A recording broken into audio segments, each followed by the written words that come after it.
زمین نہ ملی کہیں ٹھکانہ کرنے کو، امریکہ نے جواب دے دیا، فرانس نے جواب دے دیا، بالآخر ملکہ فوزیہ جس عورت کو طلاق دے کر ایک عرصے سے دھکا دے دیا تھا، وہ جرمنی کے پردے پہ ناچ رہی تھی، وہاں جا کر خدا کا واسطہ دیا، مصر کی سرزمین میں دفن ہوا۔ دفن ہونے کے لیے ایران میں قبر کی جگہ نہ ملی۔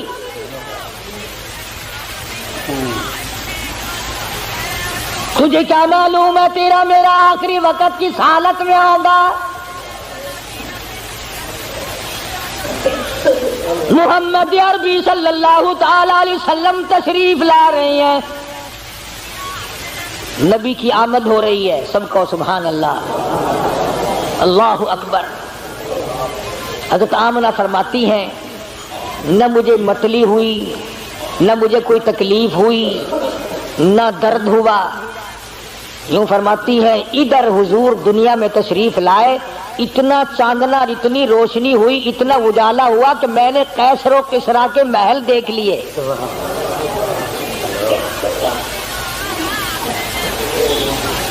عام مورخین کہتے ہیں کہ اتنی غربت تھی کہ اس رات کو سرکار کے گھر میں چراغ نہ تھا، تیل کے پیسے نہ تھے۔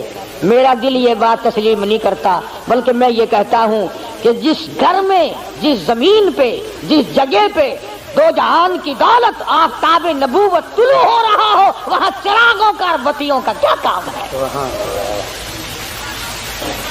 ہمارا عقیدہ ہے جس زمین پہ حضور نے قدم رکھے وہ ساری زمین کی سردار۔ سیدہ آمنہ فرماتی ہیں کہ جب حضور پیدا ہوئے، آپ کو پتہ نہیں یہ عورتوں کے مطلب کا مسئلہ ہے، عورتیں بڑی دھیان لگاتی ہیں کہ بھئی لڑکا ہوا یا لڑکی ہوئی، دائی بتائے، کوئی اور بولے جلدی، اس کو بڑی جلدی شرم کی ماری بولتی نہیں، بڑی جلدی ہوتی ہے کہ مجھے پتا چلے لڑکا ہوا کہ لڑکی۔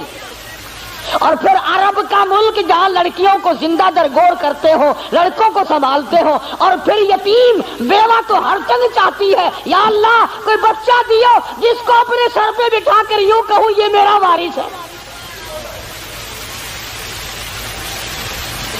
حضرت آمنہ فرماتی ہیں رضی اللہ تعالی عنہ کہ جب میں نے یوں نظر ڈالی، اللہ غنی میں حیران ہو گئی، ادھر دنیا میں تشریف لائے، ادھر مالک کائنات کی پروردگار عالم کی چوکھٹ پہ سجدہ کر دیا۔ یہ ثابت کر دیا لوگوں میں سارے دروازوں سے ہٹا کر، ساری قبروں سے ہٹا کر، سارے مزاروں سے ہٹا کر، سارے بتوں سے ہٹا کر، سارے مندروں سے ہٹا کر، سارے گرجوں سے ہٹا کر، ساری دنیا چھڑا کر ایک پروردگار عالم کی چوکٹ پہ سر جھکانے آیا ہوں۔ حضرت آمنہ فرماتی ہیں کہ یوں آسمان کی طرف دیکھا اور اس شہادت کی انگلی کا یوں اشارہ کیا، گویا یہ بتایا ہے کہ میں تو اس ایک کے ماننے والا ہوں، میں تو اس ایک کو ہی مانوں گا، اسی کو منواؤں گا۔ سوال ہوا، حضرت کی پرورش کا رواج تھا کہ دیہات میں بھیج دیا کرتے تھے تاکہ زبان صاف سیکھے۔ جہاں بھی اب اپنے مزاج کی بات ہے، سارا جہان کہتا ہے کہ دائیاں آتی رہی جاتی رہی، آتی رہی جاتی رہی، حضور کریم صلی اللہ علیہ وسلم کو لیا نہیں، یتیم سمجھ کے لیا نہیں۔ میں اس بات کو تسلیم نہیں کرتا، بلکہ میں یہ کہتا ہوں انہوں نے حضور کو نہیں لیا، بلکہ حضور نے ان کو پسند کیا ہی نہیں۔ وہ کون ہوتی تھی لینے والی؟ میرے آقا نے ان کو پسند نہیں کیا۔ اور پھر جس کی امانت ہے دوسرے کو کیوں ملے؟ جب امانت حلیمہ کی ہے کوئی اور کیسے لے جائے؟ آئی ہے پیچھے سے حلیمہ، اللہ اکبر۔ وہ مکے سے جتنی دائیاں واپس آئی کہنے لگی سارے بچے اٹھا لائی ہو، کوئی چھوڑ کے بھی آئی ہے، کہا تھا مجھ غریب کے لیے بھی؟ لگا کوئی نہیں، بس ایک یتیم ہے مکے میں، اس کا ابا کوئی نہیں، نہ انعام ملے نہ اکرام ملے، غریب گھرانہ ہے۔ کہنے لگی چلو دیکھ کے تو آؤں، رنگ ڈھنگ تو دیکھو کیسا ہے۔ دروازے پہ دستک دی، اندر سے پوچھا من دکل باپ کون ہے؟ جواب ملا انا حلیمہ، میں حلیمہ ہوں۔ حضرت آمنہ کہتی ہے ادھر حلیمہ کا نام سنا، ادھر محبوب دو عالم نے مسکرا دیا۔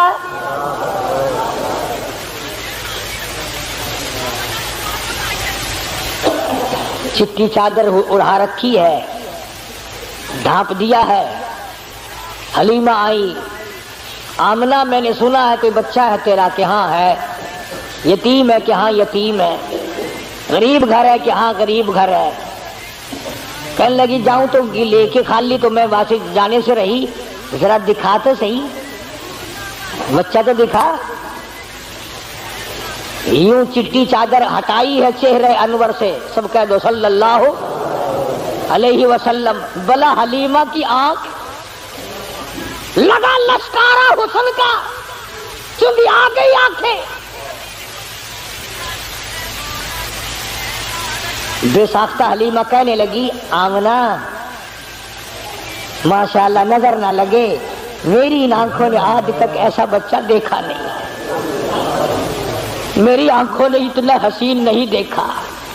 حضرت آمنہ کہنے لگی حلیمہ میں نے بڑے بچے دیکھے ہیں پر ایسا حسن نہیں، رات سے جب سے میرے گھر میں پیدا ہوا چراغوں کا کام نہیں، سورج نکلا ہوا میرے گھر میں۔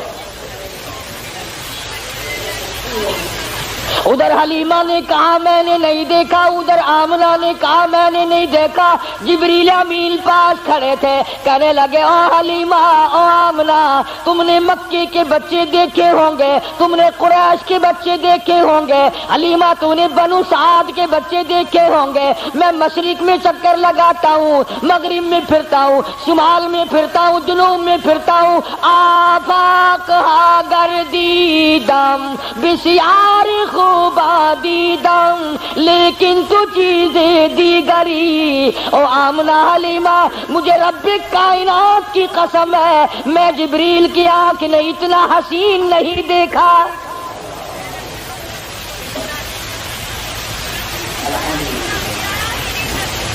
آواز آئی او جبریل تو دیکھتا تو تب جب میں نے ایسی صورت والا پیدا کیا ہو، میں نے ایسا پیدا ہی نہیں کیا، ایک الگ صورت سنبھال کے رکھی تھی۔ دیکھو اس کی بے نیازی، تھوڑا سا غور کرو گے تو لطف آئے گا۔ اگر حضرت کے ماں باپ زندہ رہتے تو لوگ کہتے کہ وہ بھی تو ایسی شکل والا، دوسرا بھائی بھی یا بہن بھی۔ اللہ میاں پہلے تو ایسی صورت والا کوئی نہیں بھیجا، اب تو آیا کریں گے نا۔ فرمایا نہیں، مجھے اپنی کبریائی کی قسم یہ ایک صورت ڈال کے میں نے وہ سانچہ ہی توڑ دیا۔ یہ ہے میرا مذہب، جن کے سامنے تم سر جھکاتے ہو، جن کی قبروں کا تم طواف کرتے ہو، جن کی قبروں کو چاٹتے ہو، جن جگہوں کو بابرکت سمجھتے ہو، میں کالی کملی والا اپنی جان ختم کروا سکتا ہوں پر میں خدا کی چوکھٹ کے سوا کسی بت کے کسی قبر کے سامنے سر جھکانے کو تیار نہیں۔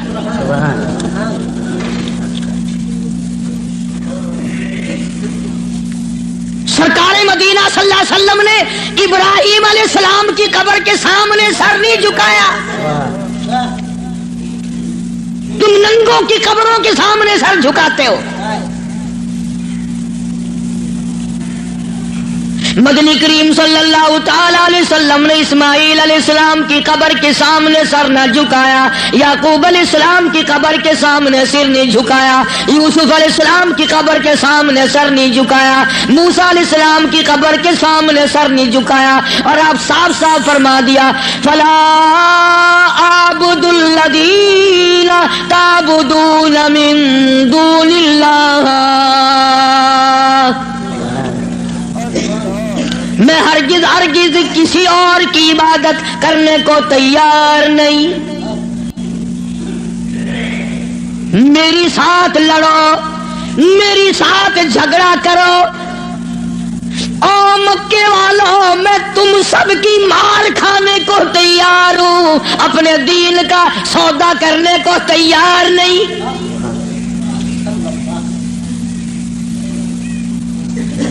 رات کو مارا، دن کو مارا، صبح مارا، شام مارا، اپنوں نے مارا، غیروں نے مارا، خدا کی قسم مکے کے مردوں نے مارا، آمنہ کے درے یتیم کو مکے کی عورتوں نے مارا۔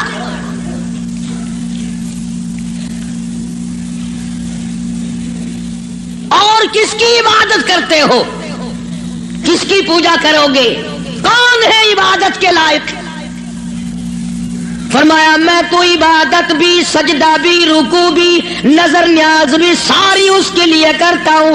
ولیکن اعبد اللہ الذی یتوفاکم،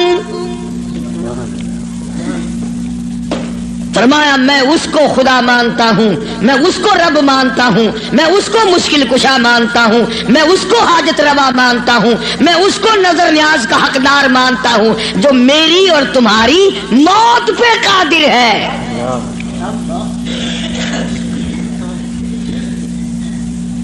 اللہ پاک جل شانہ نے کتنی بڑی دلیل عطا فرمائی۔ جو کسی کو مارتا ہو، زندہ کرتا ہو، پیدا کرتا ہو، وہ خدا ہے۔ جو مر جائے وہ خدا نہیں۔ بھلا جس کی خود موت آ جائے وہ خدا کیسے ہے؟ قرآن کہتا ہے ایک لمحے کے لیے، ایک سیکنڈ کے لیے جس کو اونگ آ گئی وہ خدا نہیں، اور جو عمر بھر کے لیے قبر میں جا کے سو گیا وہ خدا کیسے ہو سکتا ہے؟ فرمایا اللہ لا الہ الا هو الحی القیوم،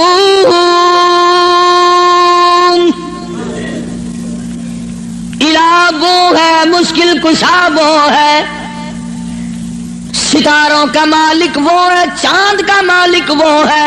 للشمس ينبغي لها ان تدرك القمر ولا الليل سابق النهار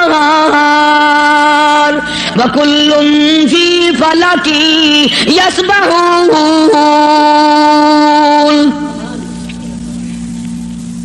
فرمایا کتنی مدت گزر گئی، چاند سورج کو گردش کرتے، کبھی ٹکر ہوئی، کبھی ایکسیڈنٹ ہوا،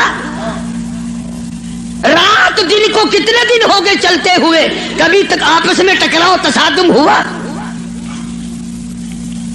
تو ارشاد فرمایا محمد عربی صلی اللہ علیہ وسلم کی زبان سے، اللہ پاک نے کلام خدا ہے، زبان مصطفیٰ ہے، حکم خدا کا ہے، زبان کالی کملی والے کی ہے۔ فرمایا ولیکن اعبد اللہ،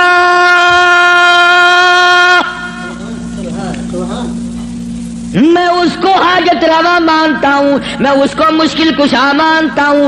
میری بگڑی بنانے والا وہ ہے، اجڑوں کو بسانے والا وہ ہے، اولاد دینے والا وہ ہے، اولاد دے کر کے لے لینے والا وہ ہے، تخت و تاج عطا کرنے والا وہ ہے، اور تخت پہ سے اٹھا کر پھانسی پہ لٹکا دینے والا وہ ہے۔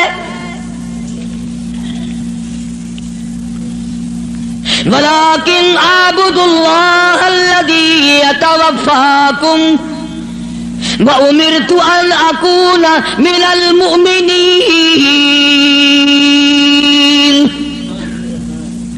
مجھے حکم ملا ہے کہ میں سب سے پہلے اس مالک کائنات پہ یقین کرنے والا بنوں، فرما برداری کرنے والا بنوں، احکام کو سنبھالنے اور عمل کرنے والا بنوں، سب سے پہلے مجھے حکم ملا ہے۔ وَأَنْ أَقِمْ وَجْهَكَ لِلدِّينِ حَنِيفًا وَلَا تَكُونَنَّ مِنَ الْمُشْرِكِينَ۔ فرمایا کہ مجھے حکم ملا ہے میں اللہ سبحانہ و تعالیٰ کی طرف منہ رکھوں، منہ رکھنے کا مطلب یہ کبھی اس سے نہ بگاڑوں، اس کے مقابلے میں کبھی کسی کو حاجت روا نہ جانوں۔ اچھا ایک لفظ اور سمجھ لیں، اگر آپ کی سمجھ میں یہ باتیں بیٹھ جائیں تو انشاءاللہ تا زندگی کام آئیں گی۔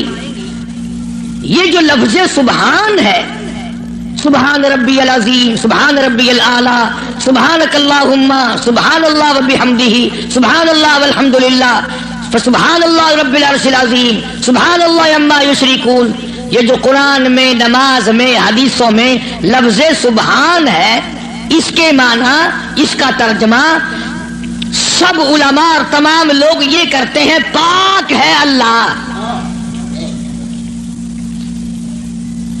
اس کا مطلب یہ معنی یہ کرتے ہیں پاک ہے اللہ، سبحانک اللہم، اے اللہ ہم تیری پاکی کا اقرار کرتے ہیں۔ جو میں آپ کو سمجھانا چاہتا ہوں وہ اب بھی نہیں سمجھے، وہ اب بھی نہیں سمجھے۔ پاک ہے ذات تیری، پتہ لوگوں نے کیا سمجھا؟ گندگی سے پاک ہوگا، چھینٹے پڑنے سے پاک ہوگا، استنجا کرنے سے پاک ہوگا، بیوی سے پاک ہوگا، ماں باپ سے پاک ہوگا، کھانے پینے سے پاک ہوگا، سونے سے پاک ہوگا، کسی کا محتاج نہیں ہوگا۔ یہ معنی نہیں ہے۔ سبحانک اللہم، اے اللہ ہم تیری پاکی کا اقرار کرتے ہیں، تو پاک ہے۔ کیسے پاک ہے؟ پلیتی سے پاک مراد نہیں، ناپاکی سے مراد پاک نہیں، بلکہ تو پاک ہے اس بات سے کہ تیری خدائی میں کوئی ساجی بنے، تو اس بات سے پاک ہے، کوئی تیرا ساجی بن نہیں سکتا۔ اس لیے فرمایا سبحان اللہ عما یشرکون، تو شریکوں سے پاک ہے۔ بے ہم سب کے شریکے ہیں، بھائی ہیں، برادری ہیں، قربے ہیں، قبیلے ہیں، چچے تائے ہیں، ہم سب شریکوں والے ایک خدا کی ذات ہے جس کا کوئی شریکہ نہیں، شریک نہیں، ساجی نہیں، ہمسر نہیں، پیدا کرنے والا کوئی نہیں، اس سے کوئی پیدا نہیں ہوا، وہ اپنی خدائی میں یکتا ہے، قدیم ہے، ہمیشہ سے ہے، ہمیشہ رہے گا، ساری دنیا مٹ جائے گی، خدا جب بھی رہے گا۔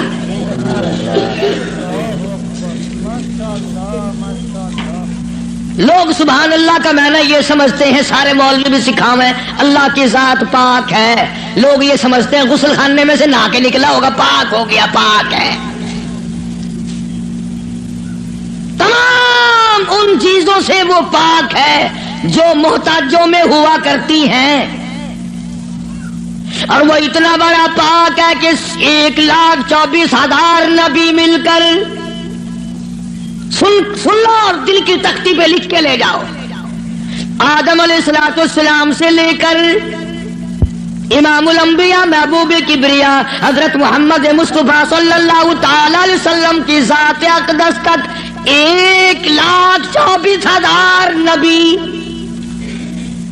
ابو بکر صدیق سے لے کر بلال حبشی تک 1,29,000 صحابہ اکرام، ہزاروں کتب، ہزاروں ابدال، تمام کے تمام نبی، رسول، پیغمبر، صحابہ، ولی، قلندر مل کر اللہ کی ذات سے ایک ذرہ برابر کام زبردستی نہیں کرا سکتے۔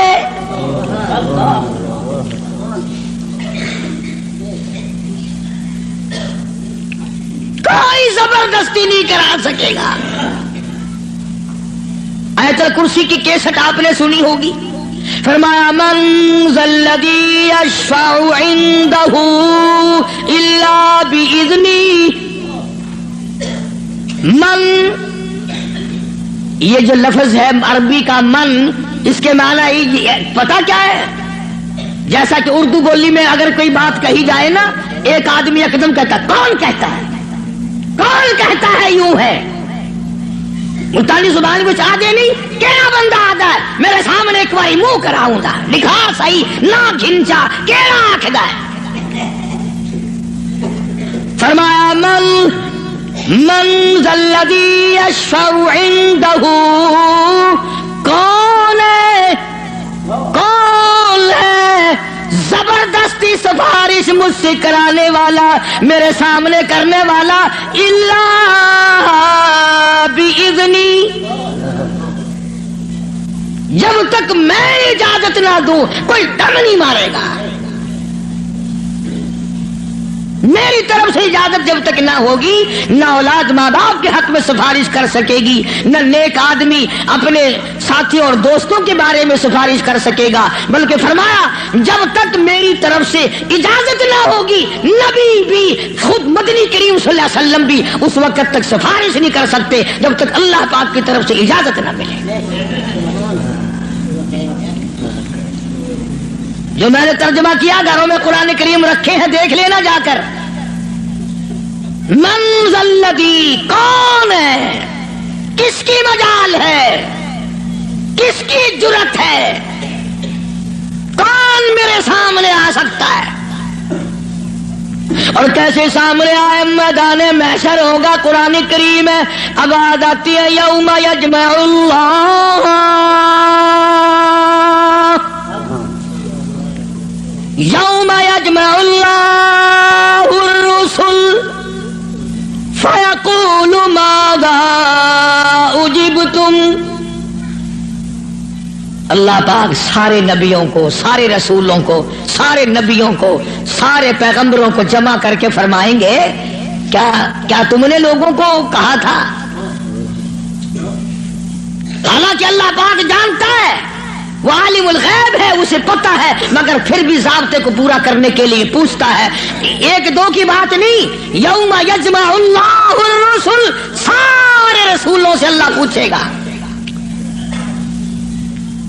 فَيَقُولُ مَاذَا أُجِبْتُمْ، کیا تم نے کہا تھا خدا کے سوا ہماری پوجا کیا کرو، ہماری قبروں کو سجدے کیا کرو، ہماری قبروں کا طواف کیا کرو، ہماری قبروں پہ غلاف چڑھایا کرو، ہماری قبروں پہ دیوے بالا کرو، ہماری قبروں پہ پھول چڑھایا کرو۔ فَيَقُولُ مَاذَا أُجِبْتُمْ، کیا تم نے کہا تھا؟ قرآن کریم ہے، سارے کے سارے کانپ جائیں گے، لرز جائیں گے، ڈر جائیں گے، اور سارے نبی فرمائیں گے قالوا لا علم لنا، اے بے نیازی، او بادشاہ، او خالق، او مالک، تیری ذات جانتی ہے، لا علم لنا، ہمیں تو پتہ بھی نہیں یہ بدبخت کب سجدے کرنے آئے، کب پوجا کرنے آئے، کب چراغ جلانے آئے، ہمیں کون سی سردی لگتی تھی، یہ کب غلاف چڑھانے آئے، یہ کب پھول چڑھانے آئے۔ انک انت علام الغیوب،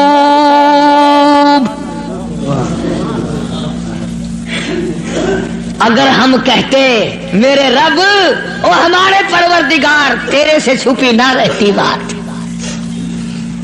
ہم نے نہیں کہا ان کو۔ اللہ سبحانہ و تعالی نے پھر آگے چل کر چند آیتوں کے بعد ایک ایسے پیغمبر کا تفصیلی ذکر فرمایا۔ سبحان اللہ، اللہ اکبر۔ پہلے تو سارے پیغمبروں کا حال بتا دیا، قیامت کے دن یہ بنے گا۔ پھر اگلی آیتوں میں ایک ایسے پیغمبر کا، ایک ایسے رسول کا ذکر خیر فرمایا جن کی ذات کو عیسیٰ علیہ السلام کہتے ہیں، جن کو اس وقت پوری دنیا میں آدھے سے زیادہ آبادی خدا مانتی ہے۔ اس پیغمبر کا صاف پھر اعلان کیا، فرمایا وَإِذْ قَالَ اللَّهُ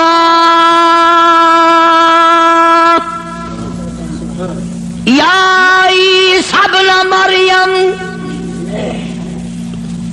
او عیسیٰ علیہ السلام بیٹے مریم کے،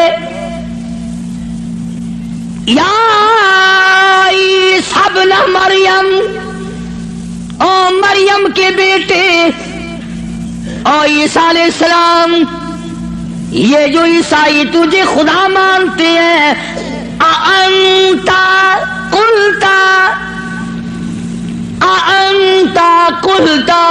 کیا تو نے کہا تھا مجھے الہین من و امی الہین من دون اللہ،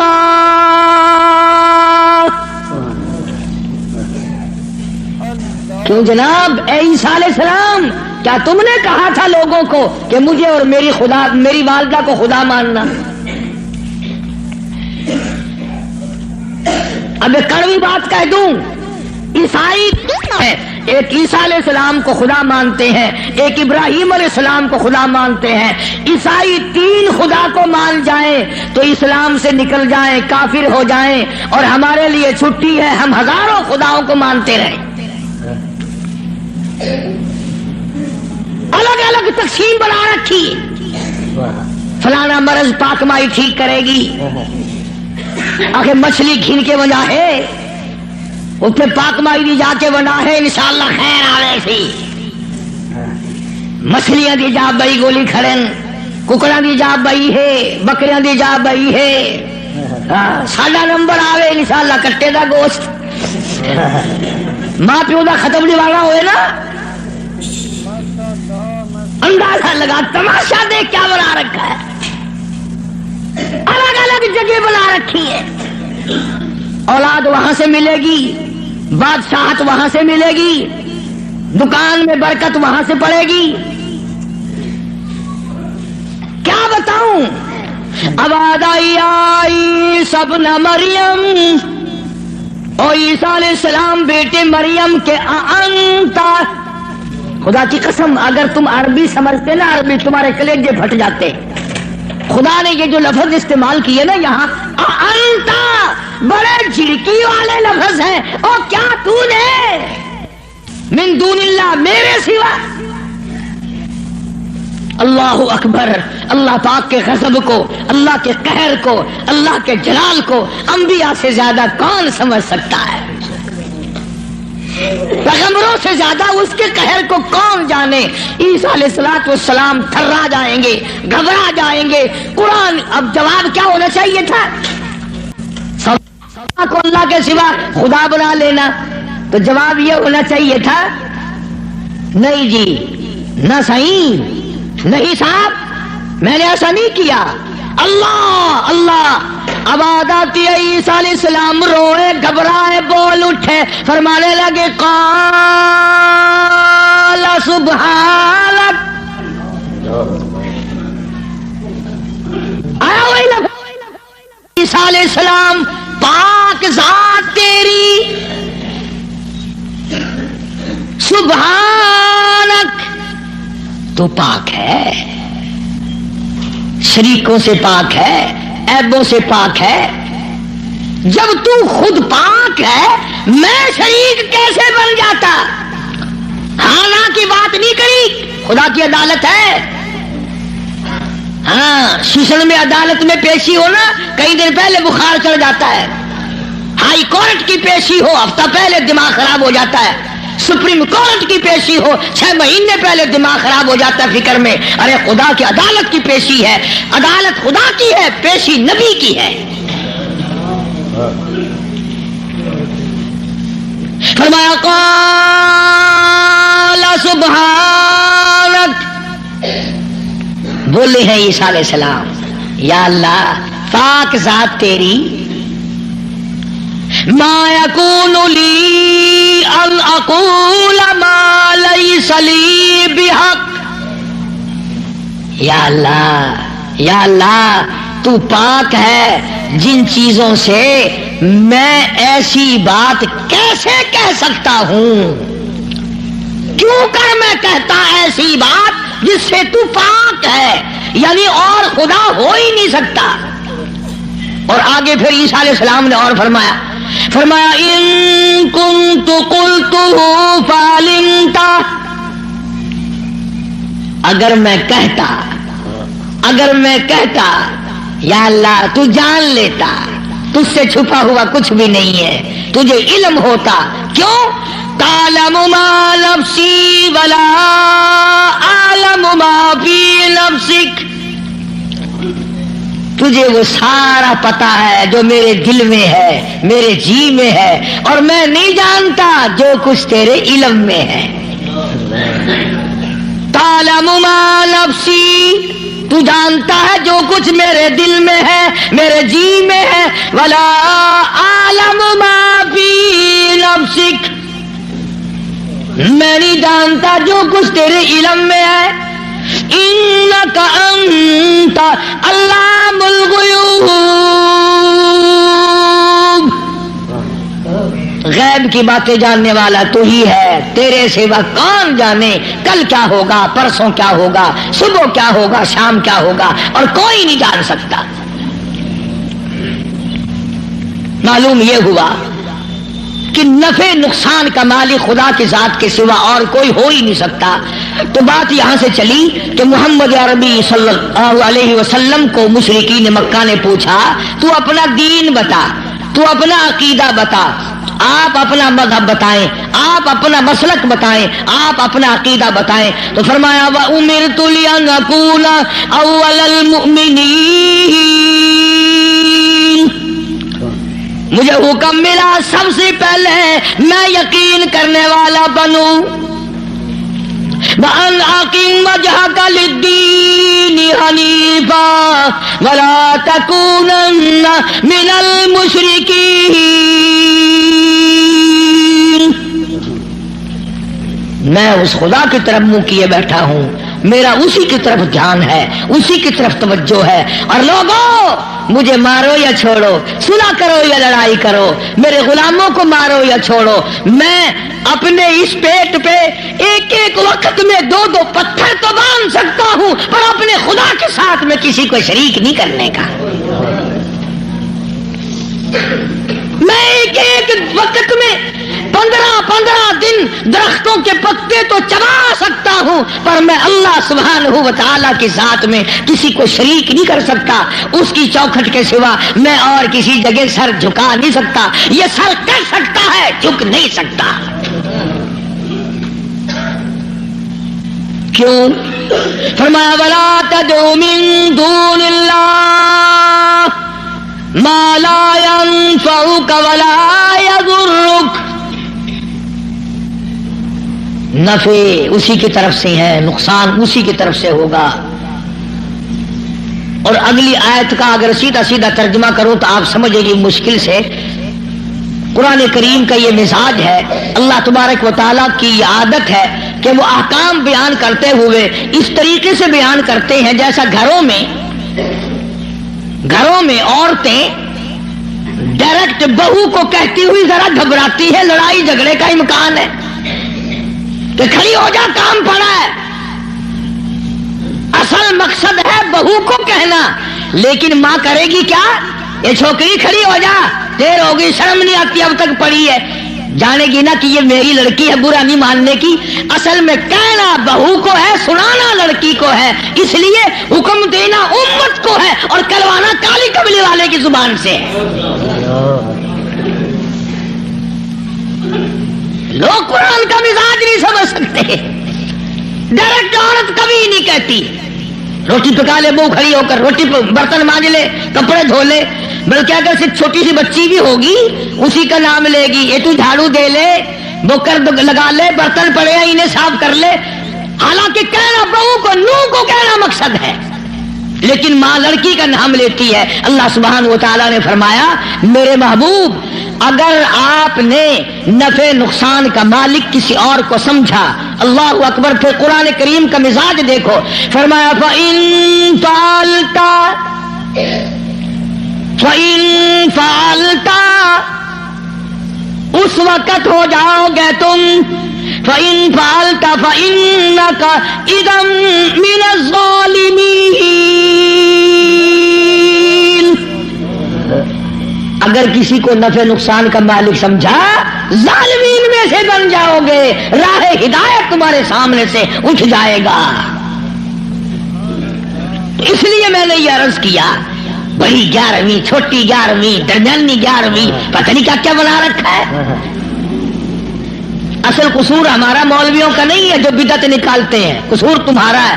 اگر خوشی خوشی میں صبح صبح مولویوں کے متھے 2-2 4-4 روپے مار آؤ تو ایمان سے نہ یہ تمہیں 11ویں بتائیں نہ یہ 18ویں بتائیں. رہنا تو یوں نکلتا ہے نا.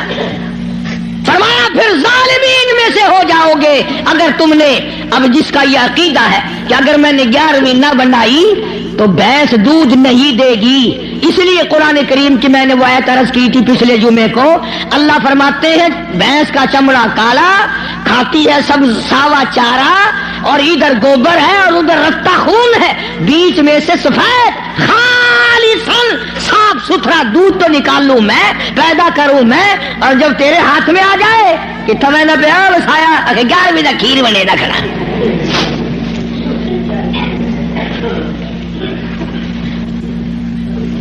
فرمایا یہ میں نے پیدا کیا ایک ایک قطرہ دودھ کا، ایک ایک قطرہ خالصاً. لوگوں نے یہ سمجھا پانی ملا ہوا نہیں ہوگا. یہ جو لفظ خالص ہے قرآن کریم میں، اس سے لوگوں نے یہ سمجھا ہوگا کہ خالص ہوگا بغیر پانی کا. نہیں، یہ بات نہیں، بلکہ اللہ پاک فرماتے ہیں پانی سے بھی پاک ہے. خالصاً میرے نام کے سوا اس دودھ کا ایک قطرہ پیدا کرنے والا کوئی نہیں. خالصاً ایک بوند دودھ کی میرے سوا کوئی نہیں بنا سکتا. اس لیے فرمایا وَيَمْسَسْكَ اللَّهُ. اللہ اللہ. سورۃ یونس کا آخری رکوع ہے، 11واں سپارہ ہے. دیکھا 11ویں کا ثبوت 11ویں سپارے میں. میں نے ایک مولوی صاحب سے پوچھا، میں نے کہا جی 11ویں کا کچھ ثبوت بھی ہے؟ آخر ہاں. میں کہا کتنے؟ اگر 11واں سپارہ نہیں کھڑا قرآن میں. میں کہا ہے اکبر کی 11ویں ثابت تھی گئی.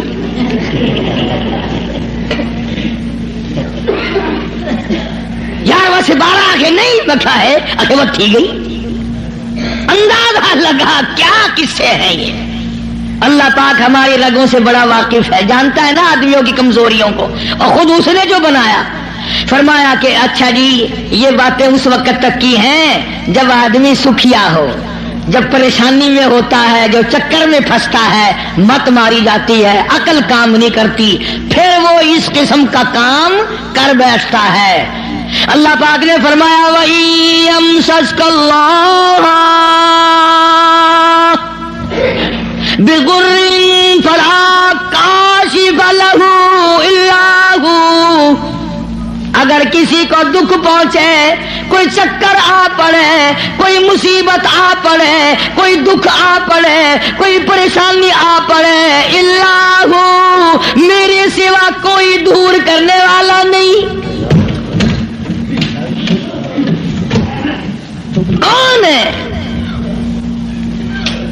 تیرا بخار اتارنے والا کوئی نہیں، تیری بگڑی ہوئی بنانے والا کوئی نہیں، تیری خالی جھولی کو بھرنے والا کوئی نہیں، تیری خالی جیب کو بھرنے والا کوئی نہیں، تجھ بے علم کو علمدار بنانے والا اس کے سوا کوئی نہیں. فرمایا وَإِن يُرِدْكَ بِخَيْرٍ فَلَا رَادَّ لِفَضْلِهِ. اگر کوئی کسی کو اچھائی پہنچانا چاہے تو میرے حکم کے سوا پہنچ نہیں سکتی. اللہ نے سارے واقعات قرآن کریم میں سمجھا دیے.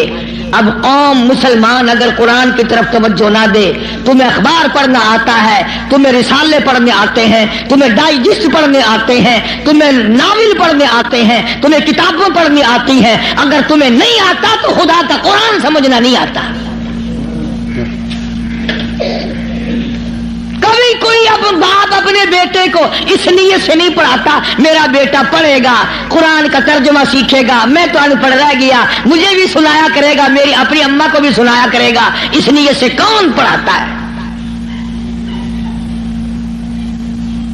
نیت بات پہلے ہوتی ہے، بعد میں آگے ہم لوگ چلتے ہیں. قرآن سے دشمنی اس دنیا میں، اس ملک میں، ہندوستان میں سب سے پہلا ترجمہ قرآن کریم کا مجدد الفسانی امام ربانی شیخ احمد فاروقی سرہندی رحمت اللہ علیہ نے کیا. قرآن کا ترجمہ کر دیا فارسی میں.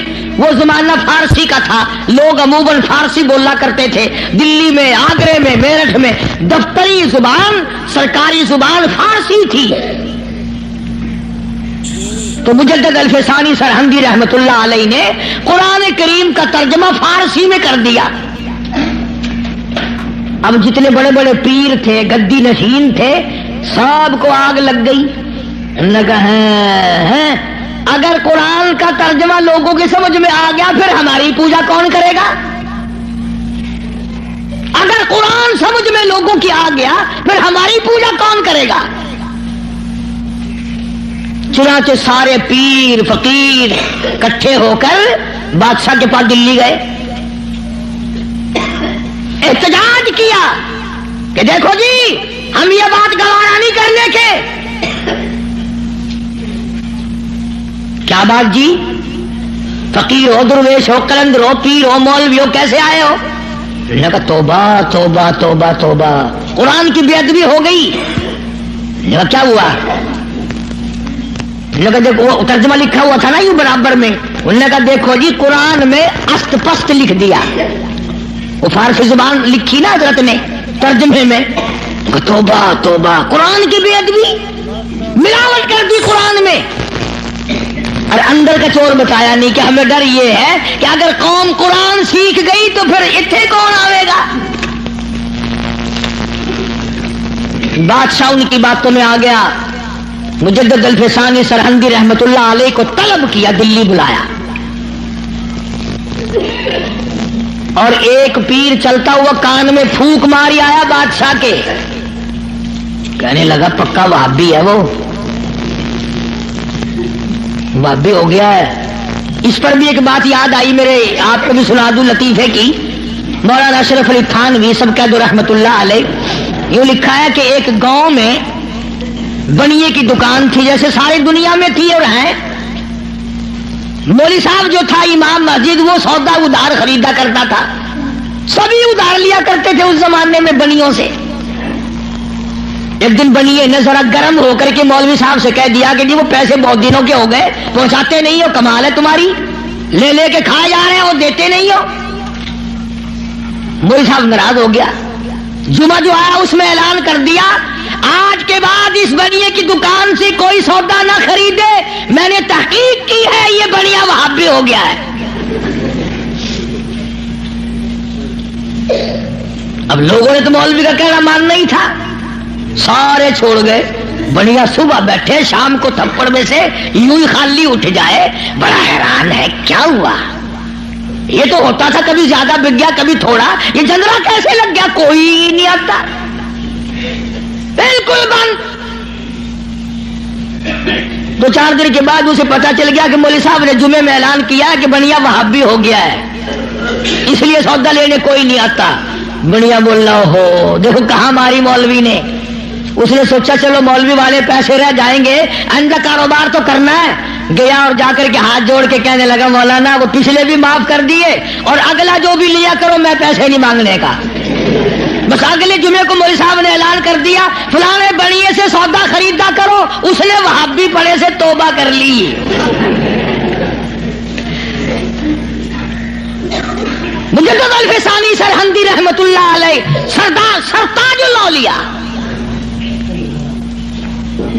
بادشاہ کے کان میں ایک پیر کہہ آیا کہ وہ وہابی ہے. انہوں نے کہا اچھا دیکھ لوں گا میں.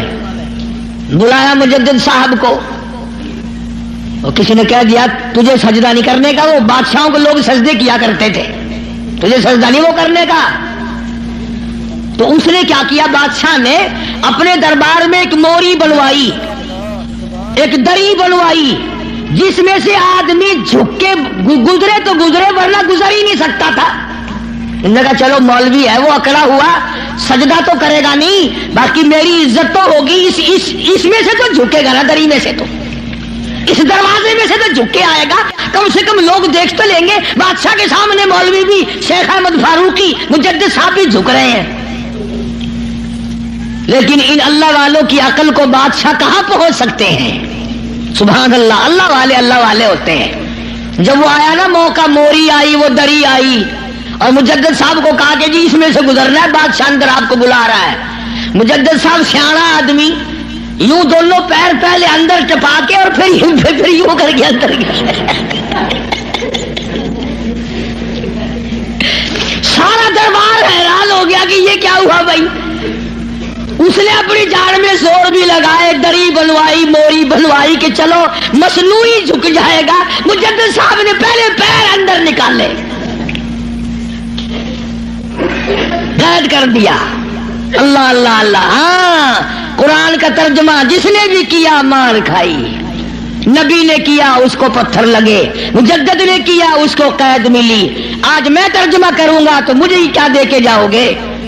فرمایا مدنی کریم صلی اللہ تعالی علیہ وسلم نے لگا اس بات کو پلے باندھ لو, ساری دنیا کی عبادات اور ساری دینی عبادات کا مدار ہے اللہ کی توحید پہ. مجدد صاحب کو جیل میں ڈال دیا قرآن کا ترجمہ کرنے کے جرم میں. تو آج ہی کون معاف کرتا ہے قرآن کریم کا جو ترجمہ سنائے گا, جو مصطفیٰ کریم صلی اللہ علیہ وسلم کے ارشاد کو صحیح صحیح سنائے گا, کون سامنے پیش کرے. ایک بات تو یاد کرنے کے قابل ہے, اللہ اکبر, نبی کا آخری وقت ہے صلی اللہ علیہ وسلم. ایمانداری سے بتاؤ, قبلے کی طرف منہ کیے ہوئے سارے باوضو بیٹھے ہو, مرد عورت وضو کے ساتھ بیٹھے ہو, آخری وقت ہو, بالکل آخری وقت ہو, یقین ہو جائے دل کو کسی طرح سے بھی کہ میرا آخری وقت ہے, پھر آدمی ہر وہ چیز مانگتا ہے جو اچھے سے اچھی لگے آخرت کے اعتبار سے. توبہ کرنے کی کوشش کرتا ہے, استغفار کرتا ہے, یعنی جو کام اس کی نظروں میں سب سے اچھا ہو وہ کرنے کی کوشش کرتا ہے. آخر میں مدنی کریم صلی اللہ تعالی علیہ وسلم کا آخری وقت ہے. اللہ پاک کی حضور میں جھولی پھیلا دی, مانگنے والا مصطفیٰ کریم صلی اللہ علیہ وسلم ہے, دینے والا خدا ہے. آخری وقت میں کیا مانگا؟ اولاد نہ مانگی, کھانا نہ مانگا, کپڑا نہ مانگا, اولاد کے لیے کچھ نہ مانگا, گھر والیوں کے لیے کچھ نہ مانگا, بیٹیوں کے لیے کچھ نہ مانگا, فاطمہ الزہرا کے لیے کچھ نہ مانگا, سیدنا حسن کے لیے کچھ نہ مانگا, سیدنا حسین کے لیے کچھ نہ مانگا, تمام گھر والوں کے لیے کچھ نہ مانگا, اور فرمایا اللہم او میرے رب لا تجعل قبری, اور میرے معبود میری قبر کو سجدہ گانا بنانا.